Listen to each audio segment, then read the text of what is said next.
don't usually talk about my divorce, but I will say this, that when you have children, the only thing worse than getting divorced is getting an incurable disease and then getting divorced. In any case, the year is 1986. AIDS and herpes are in full bloom. And at this incredible point in time, when a woman wouldn't shake hands with you without wearing a wetsuit, I'm single. The sexual revolution passed me by. I wasn't even issued a uniform. I was married while women threw their bras in the air and adopted the morals of Caligula on ecstasy. They'd sleep with anyone. Have you ever seen the guys who were at Woodstock? It looked like a homeless shelter. A woman's requirements were he had to have a face.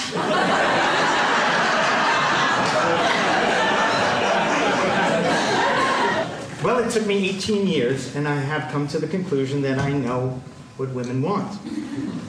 They want everything.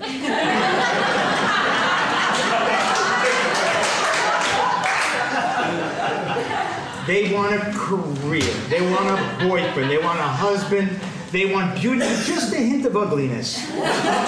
They want stability, drama, spontaneity, security, excitement, attention, sensitivity, roughness, loyalty, indifference, children, travel, jewelry, art, music, money, cars, causes, yoga, mystery, strength, fame, humility, vulnerability, sincerity, danger, a kiss on the cheek, and a smack on the ass. They don't want a man, they want a novel.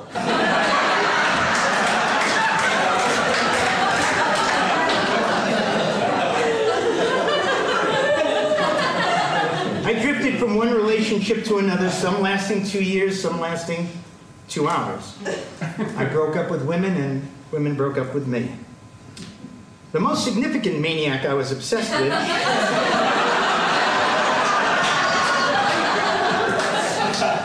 was an artist who never made money with her paintings and gave new meanings to the word delusional. She actually had the balls to tell me that she was going to start acting classes so she'd have something to fall back on.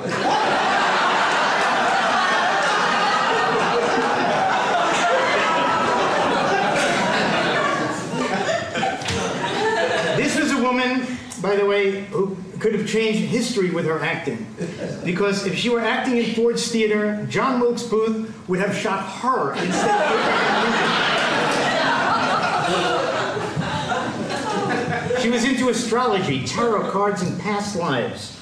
She chanted, channeled, and howled at the moon. She was an adorable, sexy idiot who depended on more magic in her life than Harry Potter.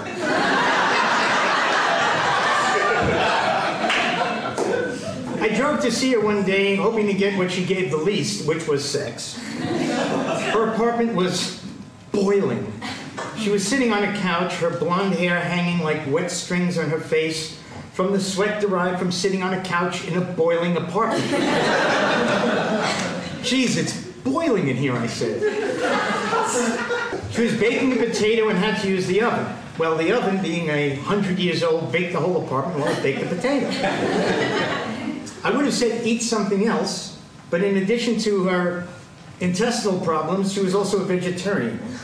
She only ate things like nuts and roots. She had the diet of a gopher and wondered why she had no get up and go.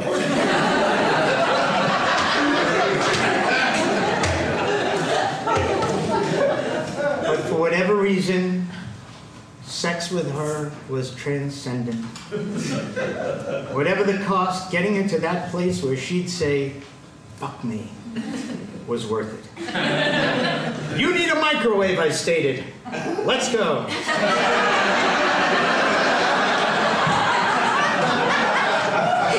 Her face brightened and shed some potential light on my sexual thoughts. I took her to a Circuit City and proudly walked over to the microwave aisle.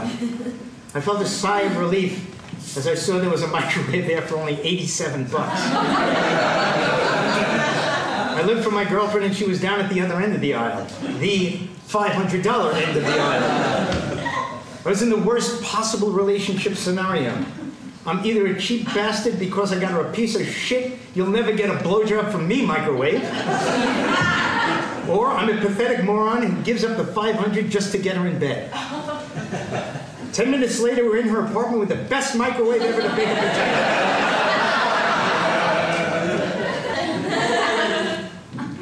It is not till I'm driving home that I realize I don't have a microwave.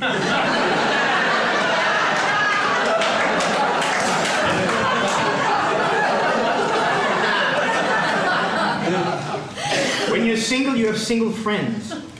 So you live not only your singleness, but your friends also.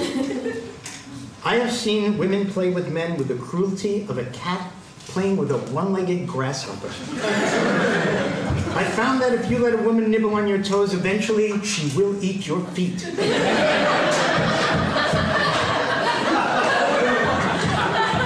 Now, I've tried to go through periods of celibacy, both self-imposed and sometimes just out of my own temporary loss of mojo.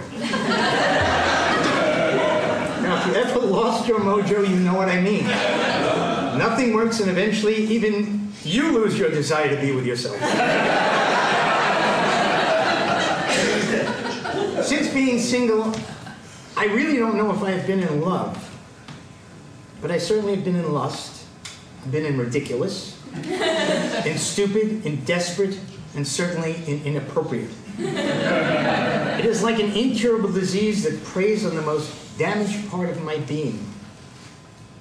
I know a man who dated 3 women in 1 year, and every one of them attempted suicide.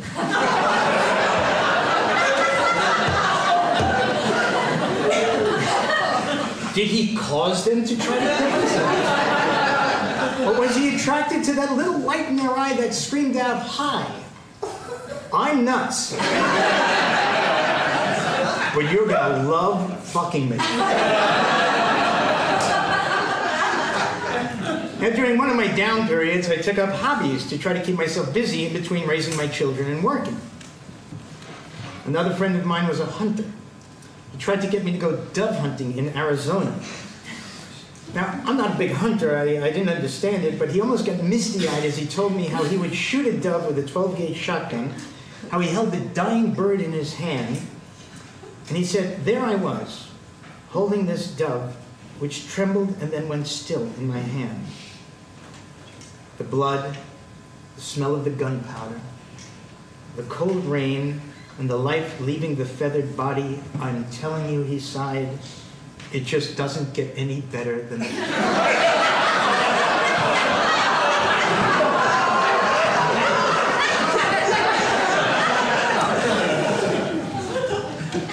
I looked at him and said, you need to get your dick sucked.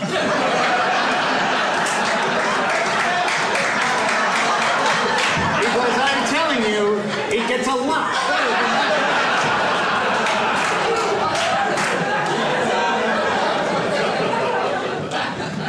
So I have resigned myself to the fact that women are just as messed up as I am. I figured out that for now, if I'm going to be lonely, I'd rather be alone. I have these friends who've been married for 30 years, and I wonder what's their secret. Well, I tell you what it is. They like each other. They actually like each other. They're the best of friends, and they love hanging around each other. Do they make women like that anymore? I mean, where are the women who will hold you in the middle of the night when you just got bad news and kiss you and cry with you and love you as you face the unknown together?